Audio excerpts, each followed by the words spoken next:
Hi, this is Tom Nunamaker with Capital Discussions. This is my trading update for July 30th, 2014. So we had an interesting day today. Markets overnight. This is a 2-day chart, 10-minute bars. Yesterday we closed here. Overnight was just drifting up into the open. We were up a few points, and then we had the GDP announcement. And initially this was the GDP. Everybody was happy, numbers came in okay, and then everybody thought about it. It's like, oh, wait a minute, maybe that means the Fed's going to have some bad news because maybe they're going to taper off their bond buying early or whatever. So then everybody got scared and the market started selling off. Then they're like, well, let's wait and see what the Fed does. And then boom, Fed had their announcement, market rallied, and they always overdo it. They sold back off, kind of bounced around at the end of the day. And net, end of the day, here's what we had. SPX was up 26 cents. So after all that up and down movement, the futures are up $1.25 right now. But, you know, all this excitement from a high 1974 looks like to a low of 1957. So a 17-point range today that ended up being kind of a fizzler. So that's how the market went today. I didn't make any trades. I was looking at this chart. The red is the ES futures, the S&P E-minis. The colored one with the green and orange and yellow, that's the VIX. So you can see the VIX had a wild ride today. It started out around 12.5. All the went up over 14, came back down below 13, and closed at 13.38. Here's the futures for August, September, October. Now, I thought it was interesting that we're starting to get closer to the August expiration, so the VIX spot price and the futures are actually not too far apart from each other, which makes sense. And the futures closed just slightly above the spot, but the futures compared to each other, those are fairly constant.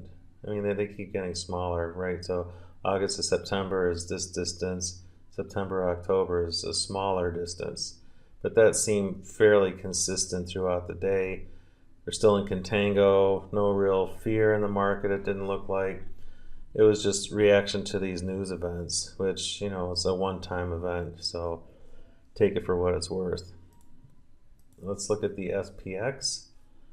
So here's our 3-month chart, daily bars with our trend line.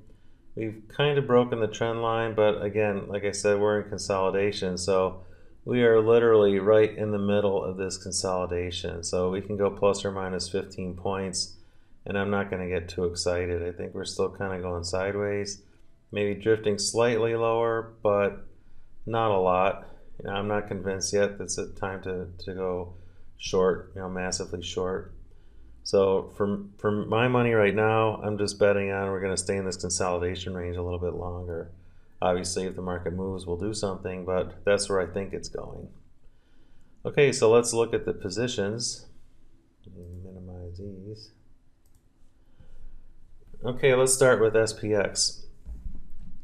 So SPX is at 1970.21, and I've updated the prices from Interactive Brokers, so we're up $332.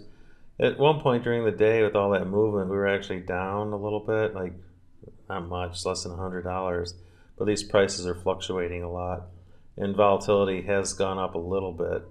But all these, let me go back, all these options expire in the same month, right? So all the volatility, all the time premium is coming out at the same time. It's not like a time spread or a calendar where you're selling the front month, buying the back month. Then when these expire, then you still have to worry about volatility on the back month options. But these all come out together, which is why my preference is to trade option positions that all expire together.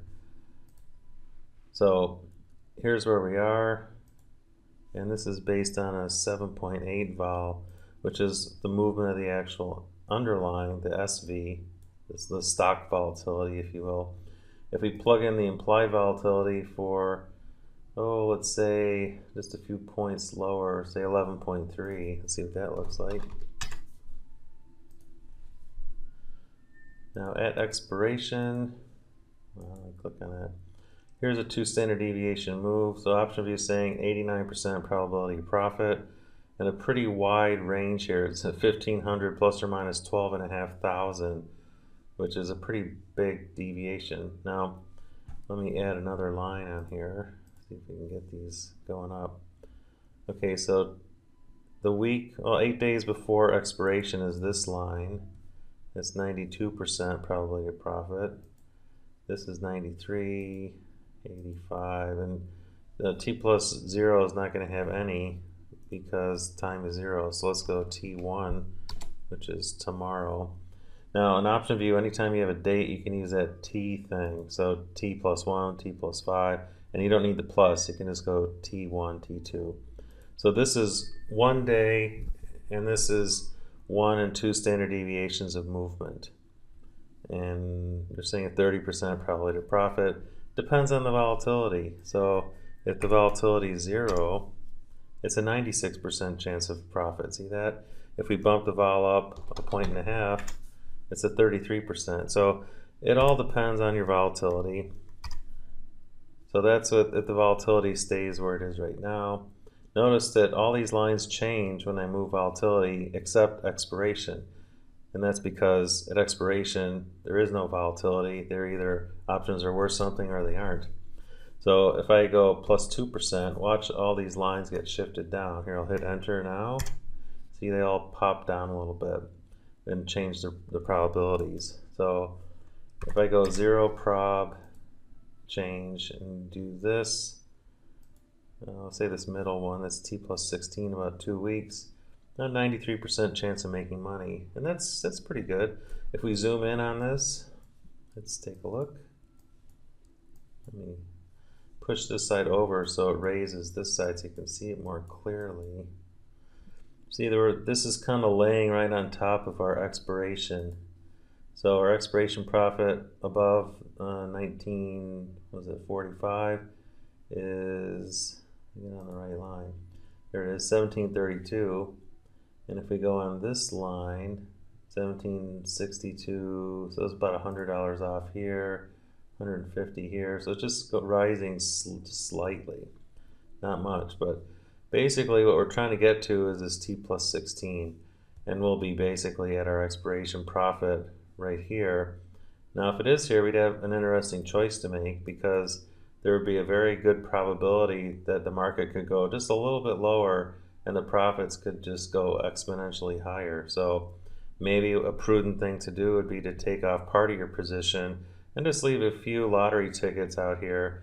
You know, maybe one of them will hit and you'll make a little extra money.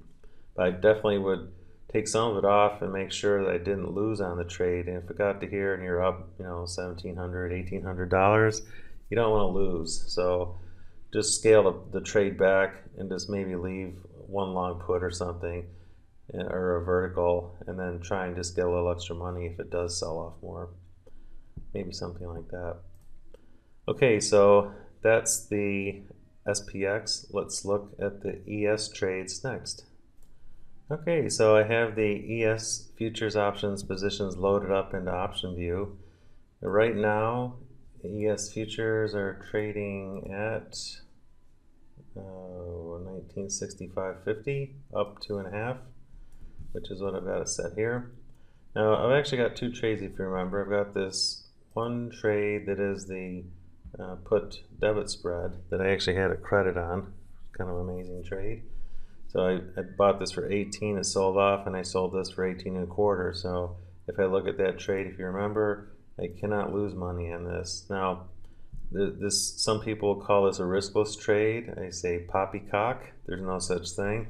I have $163 of unrealized profit. I could just close this right now, put it in my pocket, call it a day, but I'm willing to risk most of that except for $25, right? So that'd be $138 that I'm risking to possibly make, what is that, another $300. So a pretty good risk reward, I think.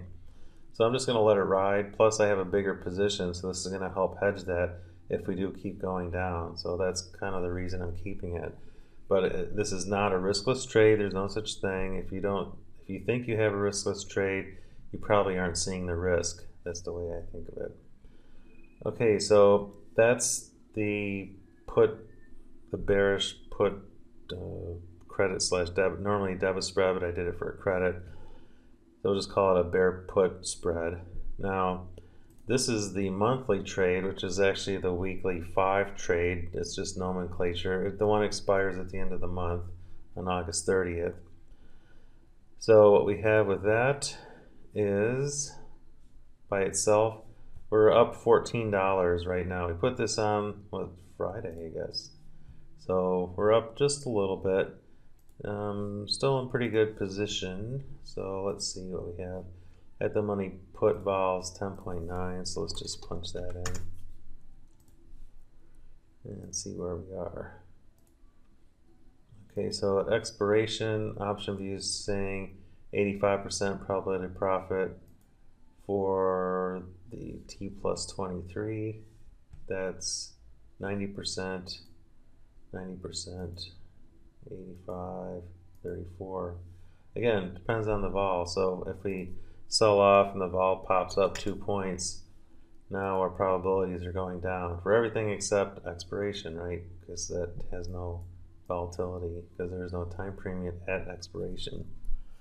So if we look at this with a 2-point increase in vol on the downside, which is a pretty big move, that's about a 20% increase in volatility, then our downside break even is right here, 1899. So we have 65 points to go on the downside in the next 31 trading days. Well, no, that's 23 trading days, next 3 weeks.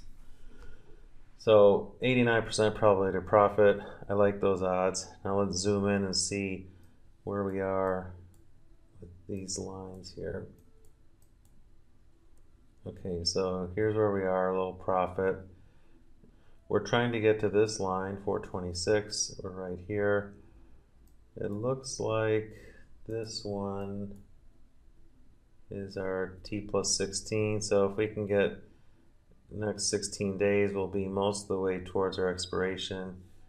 If I change this one, T23, maybe make it like T20. That's 4 days later. Let's see where that is. Okay, so that's pretty close.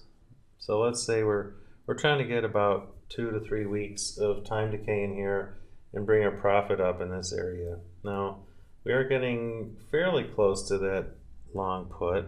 It's at 1950 and we're at 1965, so we're only 15 points away. And you remember yesterday I did add another put debit spread to this trade, so I'm at 11 by 19 by 8. So I'm trying to keep it smoothed out here on the downside. So let's take a look at the Greeks calculator. Let me pull that up for you. Okay, so I've got the option position Greeks calculator loaded up with this trade. 1965.50. I used the vol of 10.9, which is our at the money put volatility, and then here's all our Greeks. So this is saying not too much to worry about, and if you look at the chart, which is kind of my ultimate thing, it's pretty flat. So even if we go T plus 1 and get 2 standard deviations down, we're still not too bad. So let's we'll just see what happens tomorrow. We do have a bunch of reports coming out on Friday. Let me show you that. Okay, so here's the new members website I'm building, and I've got the upcoming significant economic events, and you can see Friday there's a whole laundry list of them, and there's nothing on Monday, and then the next ones after that are Tuesday. So we've already gotten through the GDP and the FOMC today. Tomorrow's jobless claims, but that's every week, so that's not as big of a deal. It's like the FOMC or the employment situation's coming up on Friday, and the ISM manufacturing index. It's important, but not as important as like FOMC or GDP. So I'm thinking that these aren't going to change very much, so they're probably going to be non-events, but they could, if there's some surprises, know the market could move a little bit, so we'll just keep an eye on that, ready to go. So let's wrap it up for today. I don't want to take too much of your time. I'm going to be sending out a survey probably tomorrow, maybe tonight if I'm ambitious and get around to it. But we want to find out what the best days and times are for you, so we can have this weekly meeting with Jim Riggio to go over the market. We'll send something out and get your input so we can try and maximize it. There was a suggestion for 9 a.m. Eastern, which isn't too bad on a Saturday morning Pacific time. That's 6 a.m. versus the 4:30 a.m. we did the last one, which was pretty brutal, but we did have a few diehards show up. So thanks to those guys who were there. We'll try to get some interesting speakers on, and I was also thinking of the idea of having guest speakers from other places come on. Like we had Tony Sizemore on a couple weeks ago, and that was really fun. So I'd like to get more people like that to join us. So if you have any suggestions, let us know, and we'll try and get something together. So anyway, that's it for today. Hopefully the markets will be quiet tomorrow. It doesn't look like too much other than that jobless claim. And good trading to you. Thanks. Bye.